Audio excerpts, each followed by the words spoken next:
All right, good afternoon. I'm Linnell Philman, the President, League of Women Voters, Jacksonville First Coast, and welcome to our monthly speaker series. Before we begin, I'd like to remind everyone that this presentation is being recorded. If you have any questions for our guest speaker, please place them in the chat so we can relay them to the host after our guest makes this presentation. Our guest speaker today is Nathan P. Ford Sr., Chief Executive Officer of the Jacksonville Transportation Authority and past chair of the American Public Transportation Association. A lot of words there. His distinguished career spans nearly 4 decades, including tenures as the CEO of San Francisco Municipal Transportation Agency and the Metropolitan Atlanta Rapid Transit Authority.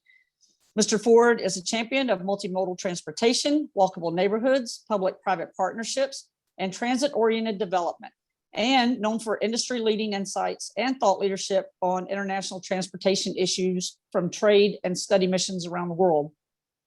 Mr. Ford was awarded the American Public Transportation Association's Outstanding Public Transportation Manager for 2020 and has received numerous awards for his transformational programs and initiatives, including the White House Champion of Change.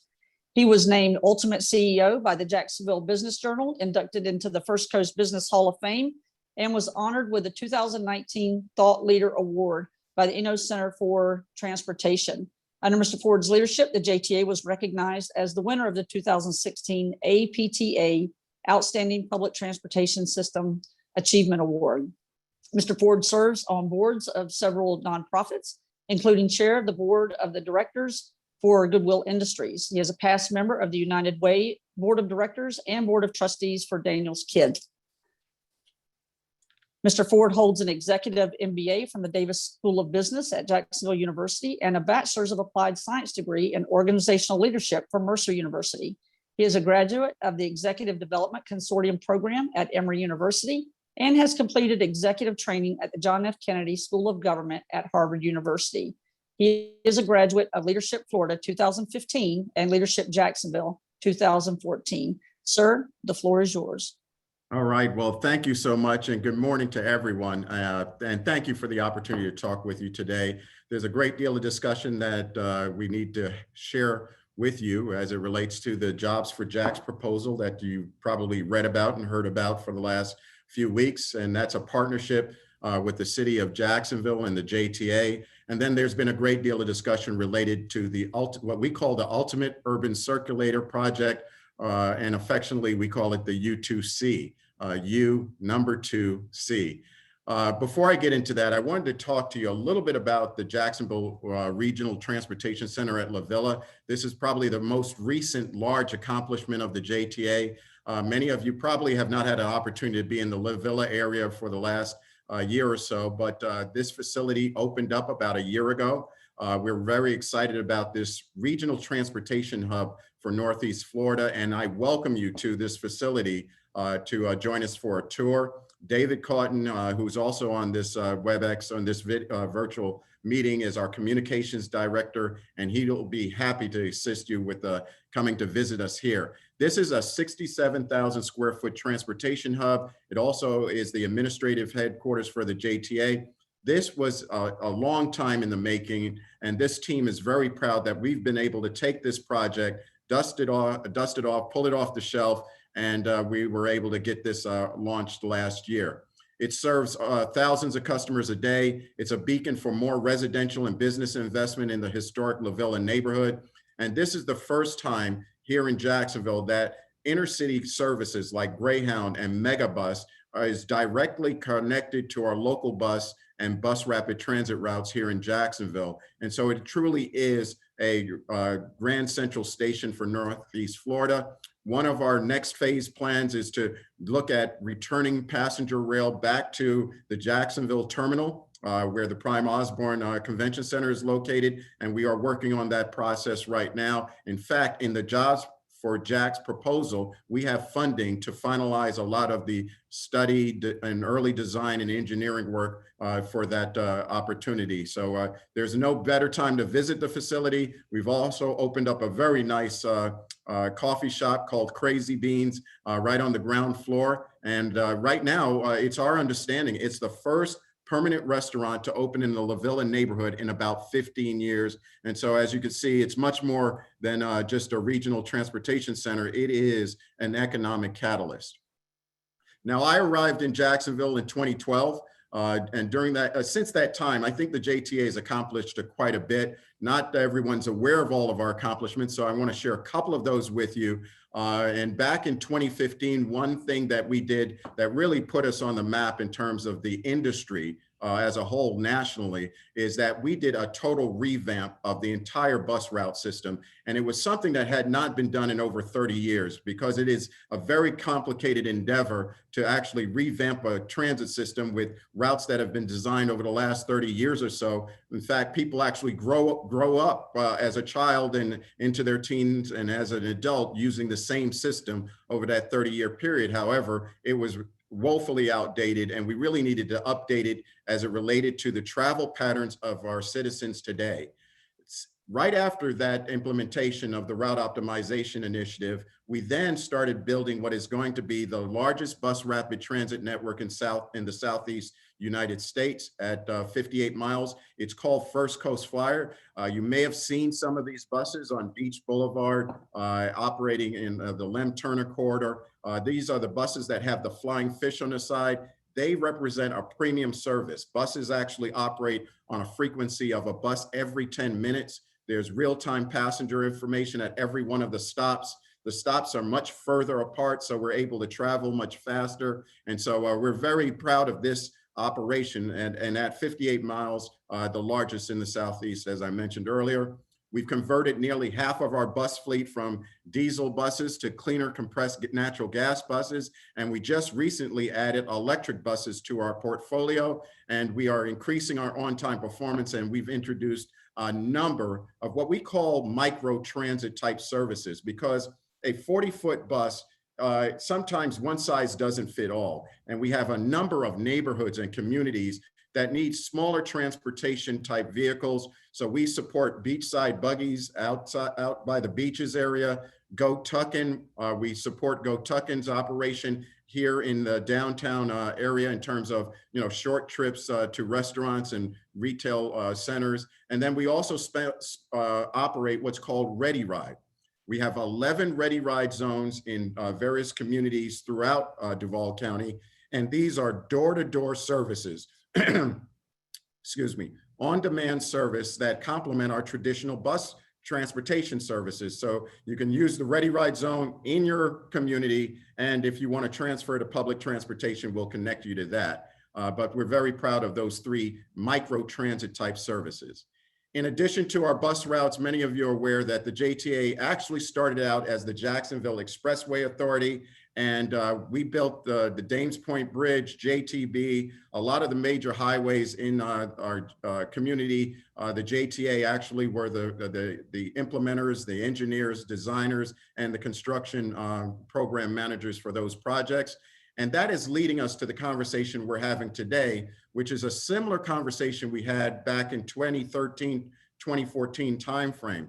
Back then, we met with former City Council President Bill Gulliford and the City Council at that time to extend what's called the local option gas tax to continue a lot of the historic road work the JTA had done in the past. Now, this allowed us to take on a robust list of road projects that were left over from the Better Jacksonville plan. So many of you are probably more familiar than I am as it relates to the Better Jacksonville plan, and it actually running out of funding to complete a promised list of projects and others and other projects that our city desperately needed to fund. We've made some substantial progress on that list. We've completed major projects along Gervin Road, Kernan Boulevard, along with other improvements across the county. We've also built, and something I'm very proud of, is 20 miles of new sidewalk infrastructure, creating a safe space for many of the families in our neighborhoods to be able to walk. And in this particular slide, you can see the children on the left there. That's one of the projects we're most proud of, and that was developing a sidewalk infrastructure to connect these neighborhoods with an elementary school, allowing children to bike and to walk to school. And we're very proud of the projects, large and small, but they all have relevancy to that particular part of our community. We have 6 projects that are left under JTA Mobility Works. 3 of which are in active construction right now, and 3 that will break ground later this year. So we are finishing off that commitment we made back in 2014. Now, this work was possible because our city came together with us to support this much needed investment through the local option gas tax. For those of you who are not familiar, the LOGT has been used in Jacksonville since 1983. It's a user fee that is funded through fuel purchases. So anyone driving through Duval County who fills their tank at a gas station, and just think about I-95 in Duval County, there's over 45 highway exits, and think of the number of folks traveling north and south on I-95 that actually purchase gas in Duval County and then travel through our city and our community. So this allows us to also leverage folks who are passing through our community. State law restricts those funds for road and transportation projects, and up until the year of 2000, the city received all 6 pennies. At that time, the JTA, in partnership with the city, decided to exchange the funding. And what we exchanged was the JTA gave up a ½ cent from our dedicated sales tax revenues, and we took the 6 cents in exchange for that. So the city could better fund the Better Jacksonville plan. Sales tax is a much more stable and predictable funding source. At that time, that was a thought, versus the local option gas tax funding. So we made that swap with the city at that time. And then in 2014, we regrouped with City Council President Gulliford and agreed to a new extension that would take us from 2016 to 2036. That agreement gave the JTA 5 cents, and the city was able to maintain and keep 1 cent of that 6 cents funding. With that funding, the JTA took on more than the 24 road projects I mentioned earlier and assumed operation of the St. Johns River Ferry. The city now uses its 1 penny to fund road maintenance, and that was part of the problem or challenge that the city was having back then in terms of basic road maintenance.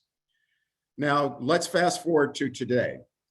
The new proposal today that is being discussed and being introduced to City Council is a 10-year extension of the current 6 pennies that is being administered in the local option gas tax. So that will be extending the current 6 cents from 2036 to 2046. Then the JTA will split that 50-50, split that 6 cents 50-50. Secondly, we're proposing to expand the local option gas tax to the full 12 cents that are allowed under Florida law. So that's adding another 6 pennies. That would take effect almost immediately in 2021 and extend out to 2051. Those 6 pennies would also be split between the city and the JTA 50-50. This brings us in line with nearly every major metropolitan area in the state and in line with both Clay and Nassau counties, our neighbors here in Northeast Florida. So what is that going to pay for? More than $1 billion in new road and transportation projects across the county. The city and the JTA we have developed a joint list comprised of 72 projects. The majority of that funding is going towards improving roads, drainage issues, sidewalks, and transportation infrastructure. The majority of these projects have already been approved by the City Council as they are part of the city's 5-year capital plan. So they've already approved their list. By advancing these projects, the city can then free up funding to complete other important work like replacing septic tanks in some of Jacksonville's oldest neighborhoods. The JTA's portion of the list also includes road projects. As I mentioned, our complete streets, JTA mobility type work we already have underway, and additional investment in terms of our transit system, like more ADA accessible bus stops and funding to study commuter rail from St. Augustine to Jacksonville and the JRTC that you see in terms of my background, to really have a true multimodal Northeast Florida transportation hub with commuter rail coming into La Villa area, the Jacksonville Regional Transportation Center. A recent economics impact study from UNF estimates that Jacksonville's economy will receive about a $1.6 billion boost from this work. And it will create additional 7,640 new jobs during and after construction. So significant economic boost from this work program. Now, our list also includes the purchase of a second St. Johns River ferry that'll allow us to keep the service open 365 days a year and help us keep up with the growing demand. Earlier this year, we had to close the ferry for 10 weeks to perform maintenance that's required every 2 to 3 years by the Coast Guard. And that's important and safety critical work. We cannot get around that, but it's a major disruption for those 10 weeks for more than 450,000 passengers that use the ferry on a daily basis, on a yearly basis, and it actually cuts their commute time in half. We think that offering and improving the ferry service with a second boat will help us with improving the quality of life in Northeast Florida. We're also here because of another project on our list, and there's a great deal of debate around this project, and it's the Ultimate Urban Circulator. For some of you, this may be a new project, but the truth is we've been working on the U2C for the past 5 to 6 years.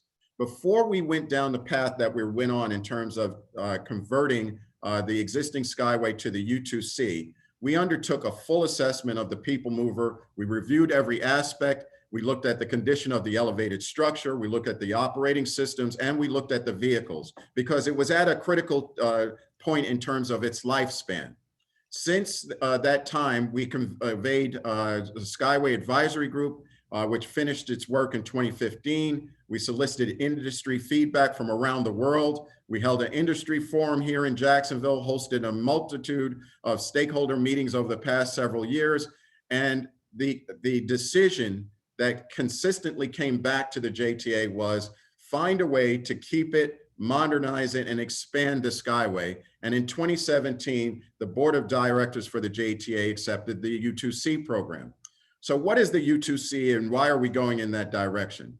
At a bare minimum, this U2C is really fulfilling what was the original plan of the Skyway, creating true origins and destinations. If you look at the original drawings of the Skyway when it was proposed 30 years ago, its map is very similar, almost exactly what we are proposing today. As you can see from this map, the U2C will expand what we now call the Skyway, which is limited to 2.5 miles to a 10.5 mile system. It will go deeper into the core neighborhoods where people live today, where business, retail, dining, and entertainment is already vibrant. The plan is to simply keep the existing elevated structures, the 2.5 mile concrete structure, and connect that to street level, adapting that elevated structure to allow it to take rubber tired vehicles and allowing that system to be expanded at street level, not at aerial structure. So consider the 2.5 mile aerial structure to be like a bypass track in terms of its operation. We will not be purchasing the same type of vehicles. We will be switching to a fleet of electric, autonomous, driverless vehicles that are environmentally friendly and interchangeable as technology advances over the next 30 years. So we won't be locked into what we have now, which is a Skyway, which is a one-of-a-kind type of operation and extremely costly to expand as neighborhoods and change as neighborhoods around downtown actually change in terms of their development and activity. This work has already begun with phase 1, the Bay Street Innovation Corridor, which will see autonomous vehicles operating along Bay Street, connecting our Skyway Central Station to the Sports and Entertainment District. This project represents a 3-mile at-grade section. So this is at street level. It is fully funded and it's separate from the current LOGT proposal. And I just want to repeat, this project is already funded. The contracting process has already begun. We hope to award a contract the middle of this summer. Most importantly, it lays the foundation for that expansion from the Skyway into the neighborhoods. Bay Street also puts Jacksonville on the map as it relates to this new technology, as it relates to autonomous vehicles that are operating all over Europe and in many cities in the United States who are deploying this type of technology. With this new system, we envision you to be able to go from Riverside to the Jaguars game or from UF Health to the north, down to the growing medical complex on the South Bank with a 1-seat ride. You'll be able to hop on a vehicle and be able to go from one end to the other. The Bay Street corridor has gained national acclaim We have the full support of USDOT. The JTA in Jacksonville is the first and only agency in the country to receive and execute a $12.5 million federal bill grant for this project. In fact, former USDOT Secretary Elaine Chao hand-delivered that check to us in 2019, and she purposely pointed to the system in her remarks and said it was one of the most innovative ideas to repurpose an aging infrastructure and converting it to adopt and be able to leverage new technologies. Our work with the autonomous vehicles have gone beyond what we're proposing with the U2C. Last year, we entered into a partnership with FSCJ to use its commercial driver's license test track at Cecil Center. We are jointly developing the STEM curriculum, science, technology, engineering, and math curriculum for autonomous vehicles and related technologies to really get our workforce prepared for the future. This is currently a $30 billion industry on an annual basis. It is set to double within the next 5 years, and we need to find a way for Jacksonville and the JTA to leverage this new technology and create these job opportunities in our community. I want you to think about the opportunity that this presents for our children, not just for downtown, but for our children throughout the Northeast Florida area, our grandchildren. They will have an opportunity through this type of project to be able to work with some of the latest technologies in robotics, artificial intelligence, that is going to be changing how transportation and other activities and businesses and jobs will be evolving over the years. Last year, we were able to demonstrate our command of this technology at the Mayo Clinic. We actually moved over 30,000 COVID-19 test samples from their drive-through test facility in their parking lots over to their labs with no operator on board, in mixed traffic with automobiles, and without one safety incident or issue. This was the first and only time that this has been done in the United States, and it got the JTA and Jacksonville international attention and it identified us as a leader as it relates to this technology. We are now 6 years into the design of the U2C. During that time, over $1.15 billion worth of construction has taken place within a quarter mile of the antiquated Skyway, with another $1.1 billion proposed. We are receiving the second highest migration from other cities and other states as a result of this pandemic, and we will be continuing to grow year after year for the next 25 years. Meanwhile, downtown Jacksonville is continuing to add more residents. And according to the Downtown Investment Authority, there's over 6,000 new residents within their community redevelopment boundaries. And that's not accounting for what we're seeing in San Marco, Springfield, and Riverside. So projects like the district on the South Bank, the Doro near the baseball grounds, what's going to happen with Berkman 2 and the Mosh, the museum site, are examples of interest and investment in downtown. And so it's taken a few decades for downtown to turn itself around, but there's a lot of work that's already underway. And it's not a question of if autonomous vehicle and electric technology is coming, it's when. The U2C is that connection, and it's the future. So if you want to do some more research on your own, go to the website jobsforjax.net, where you can see all of the projects and get answers to your questions related to the analysis, engineering analysis, independent economic impact reports. You could also head over to u2cjax.com. We, in full transparency as the JTA, created a repository for all of the work, the studies, the meetings, the meeting minute agendas and meeting minutes, all of the analysis on the ridership estimates, the technology reports that we have related to autonomous vehicles. And we go back not just to the start of the U2C program, but we go back to 1976 with the actual design and development of the original Skyway. I would like to encourage you to visit the Downtown Investment Authority website. There you will see the pipeline of projects that are underway for downtown Jacksonville. And I know I've spoke quite a bit and I tried to get a lot in here. I just want to say thank you for the opportunity to speak with you. And if it is appropriate, I'd like to take any questions you may have. Thank you. Thank you. Sir, if it's okay with you, I'm going to leave you on screen while I pose these questions to you from our attendees. The first question is, how do you determine the priority for the projects that you do in the different neighborhoods? And does the level of income or the home value of the neighborhood impact the priority of the jobs? Right. So as it relates to the JTA, you've got the JTA that is doing its projects and work under the Mobility Works program. We simply took the remaining projects that were left over from the Better Jacksonville plan. So those were projects that were set up quite some time ago. And unfortunately, with that program, the actual funding ran out and the JTA stepped in to finish those projects off. And then also, in working with the city, we identify, looking at their ongoing maintenance of certain roads. They do a condition assessment. They do LiDAR run-throughs to check for potholes and condition of roads. So their prioritization over the next 5 years of work is done through a very well-developed, I think, analysis. And then they put their money where those roads need to be improved. Now, there may be roads that are improved as it relates to economic development that may be occurring in a certain part of the county. And so if there's a development of a shopping center or something along those lines, as part of that development, road may be built, but that is also, the cost of that road is borne by the developer. So there is a prioritization process, but there are some neighborhoods that seem to have been neglected. That's been part of that conversation related to, as it relates to the septic tanks and things of that nature.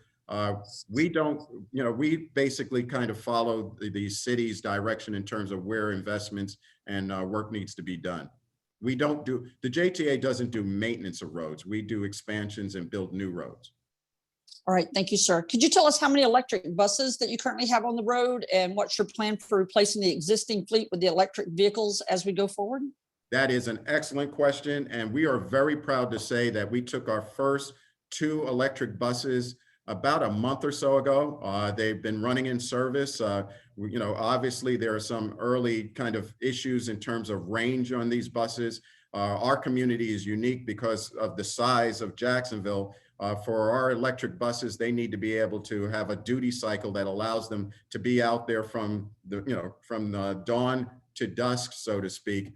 We are seeing that there is some challenges in terms of range on these buses and being able to charge them so they can stay out all day. But we've begun that journey. And just like we made the conversion to CNG buses in 2015, over the next 10 years or so, see a similar conversion that will have half of our bus fleet be CNG and half of our bus fleet to be electric buses.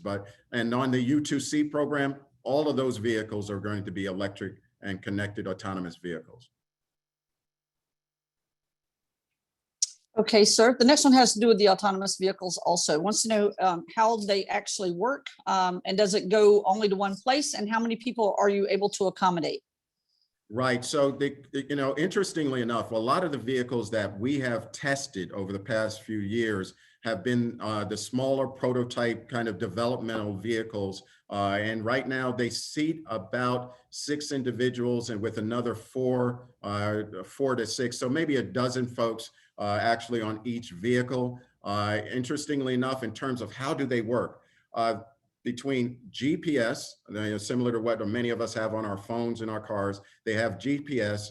They actually have LiDAR, radar, and sonar. So they actually see the road a whole lot better than I think even our human eyes actually see road conditions. And the science and the connectivity between one vehicle and another. And, as this technology develops, I mean, there will be, I guess, autonomous vehicles will be much more common, or at least smart vehicles will be much more common. They actually talk to each other. And so as we've been running vehicles, our vehicles are able to run a whole lot closer together, faster speeds together, and then they're able to actually recognize road conditions literally yards away from them. So they can see an intersection long before they get to that intersection. And so the technology is advancing rapidly, and we're basically at the very beginning of it. And we want to make sure over the next 30 years, whatever we purchase is upgradable over the next 30 years. All right, thank you, sir. So there's a concern that expanding the gas tax to the full 12 cents will not allow a path for the future use of this until 2051. Can you address that? Yes, so the challenge we have with the gas tax is, and it goes back to that technology question that I just received, the technology with electric vehicles as well as more fuel efficient vehicles has a actual negative impact in terms of the gas tax. And so one of the things that, really is compelling us to do this now is obviously the need from a maintenance and road improvement and infrastructure standpoint, but you also have this challenge that over the next 30 years is probably the last gasp, so to speak, as it relates to the potential use of gas tax funding for transportation projects. Because when we start getting out about maybe 15 to 20 years from now, those revenues start to decline. Now, they are pretty strong in the beginning because population growth is happening so quickly in Florida that there's more people taking trips. So you got greater gas utilization. However, working against you is electric vehicles as well as more fuel efficient gas powered vehicles. And so we've done the financial analysis over the next 30 years. It's stable over the next 30 years, but it significantly starts to drop off, say about 15 to 20 years from now. And then there will have to be something else identified to actually fund road and transportation and infrastructure related projects. But very good question. Very good question. This one, the question has to do with the point-to-point services for residents with disabilities, and your communication representative did put some information about the connections and connections plus in the chat for everyone. But how do you see the changes in technology actually improving on the services that you provide now, sir? Interestingly enough, and that, these are great questions. Just envision with these autonomous vehicles, the level of service that the JTA could provide door to door that is right now limited because every vehicle we operate has a driver. And, we have to consider our drivers going into the future. We have plans that as this technology advances, how they can migrate to become more like drone operators or attendants on vehicles, things of that nature, because the technology will allow us to significantly increase increase the amount of service we provide, particularly in the areas of our disabled services, our community services, short trips where people need to just go to the grocery store and go directly back home, and allow us to give you an opportunity to control your own schedule versus the schedule as the JTA and what we provide you. So the old model is a 40-foot bus with one driver, whether I have 2 people riding on that bus or I have 50 people riding on that bus. That was the old model. And I had a schedule that stopped at certain bus stops at a certain time. When this technology evolves, it's not going to be in the next 5 years, but it may be in the next 10 to 15 years. The model is that we'd have much smaller vehicles and they would be much more fine-tuned to the travel demands and using computer algorithms to actually be more efficient and pick up more people and carry more people directly door to door and point to point. So we're at the very cusp of technology that is going to, I think in a lot of ways, if you read up on this, that is going to change the way we all travel and operate in our lives going forward. Thank you. Another question, running, I think this may have to do with the connector.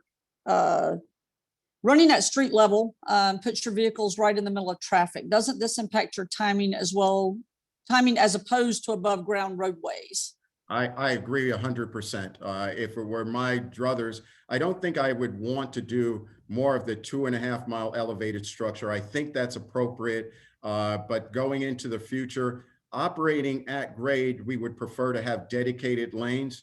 In the Bay Street Innovation Corridor, we needed to have a healthy negotiation with the city as well as the Downtown Investment Authority. We wanted to have dedicated lanes. At this juncture, we have not been able to achieve that, but you're 100% right. I mean, we will be operating in mixed traffic in certain circumstances. We do believe that the 2.5 mile aerial structure, what we lose by operating in mixed traffic, we gain it back when we get up on that aerial structure. And so, rather than look at, walking away from that or demolishing that or eliminating that, that is going to be critical until such time we could get dedicated lanes on those neighborhood extensions.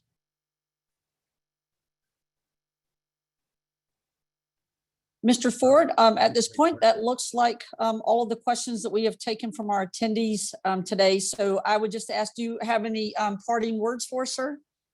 I've been here in Jacksonville for now a little over 8 years. And I think you saw in my bio, I've worked around the country.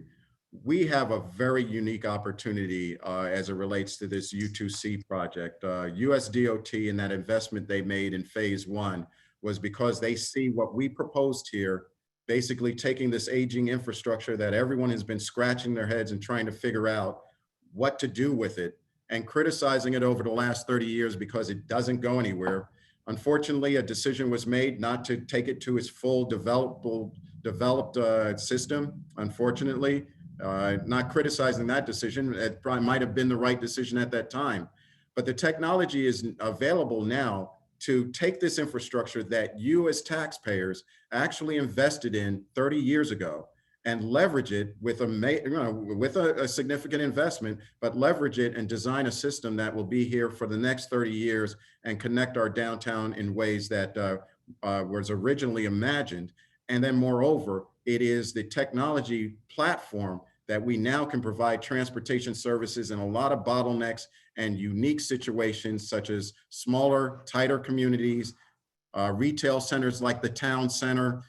So I think we need to not look at just the dollar figure for today, but look at what this investment may mean for this community in jobs, in education, and accessibility for many of us for decades to come. And so I appreciate the opportunity to talk with you. I hope you will be objective in your evaluation of what we're proposing here. And please feel free to call us if you have any additional questions. Those were great, poignant questions that I'm looking to answer as I continue to speak to groups.